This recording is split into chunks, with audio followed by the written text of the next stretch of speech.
the way that works is there's this accessory slot here, and I'm gonna make a piece to fit in there. And there's a place to retain it with a bolt.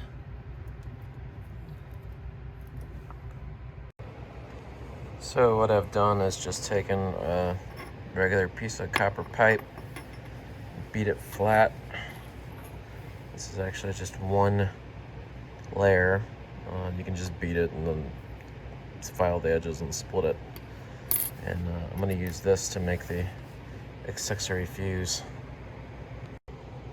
So the factory fuse box has a clip that will hold one end of the fuse, but the other end is missing. So what I'm going to use to make the other end is just one of these accessory fuse holders. Like, they come in like strips of 10. They're really cheap.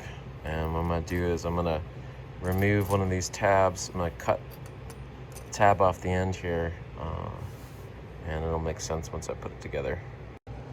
So now I've cut that little tab off. Don't need it. You can keep it if you think you want to use a blade terminal, but you'll see why I'm removing it when I put this all together. Now I've drilled a little pilot hole here where I'm going to put this. I need to attach this here at the right depth. So now I've got that cut down and riveted on. All I did was take an aluminum rivet from a cheap rivet gun, get it driven in there pretty far, and then take a hammer and a punch and just flatten it out as flat as you can get it. You could also probably just solder this on. This is just what I had out on the bench. I also cut the end to line up with the edge of the fuse box. You can see my little Sharpie marks here to make sure that I'm gonna be able to lay the fuse into here at the proper angle. And I fit this into the box. There's a slot in the box, and that is the area I have to put my bolt that is going to hold the ring terminal from this fuse. And so this is basically the finished product. Copper is so soft, you can just cut the threads by hand, so this thing holds itself in place.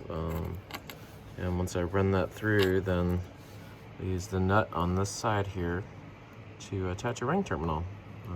It'll put this in the car and you can see what it looks like.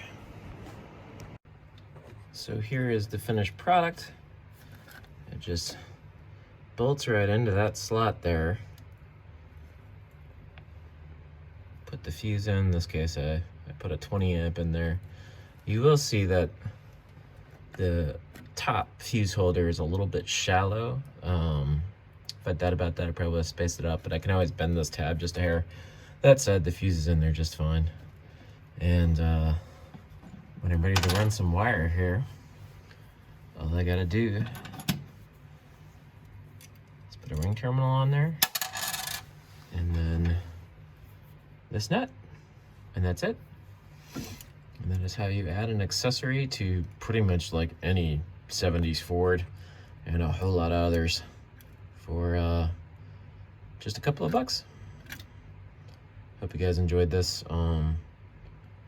Big thanks to Jeff Thomas, who put this up on his website years ago, and that's where I learned how to do it. So Jeff, I doubt you ever see this, but thanks, man. Appreciate it. It's worth noting here that I am slightly off center of the factory mark.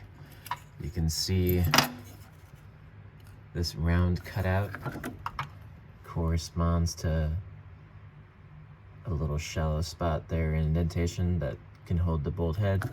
I'm using really small ring terminals, so I wasn't super concerned about that, but you know, measure once, cut twice, right?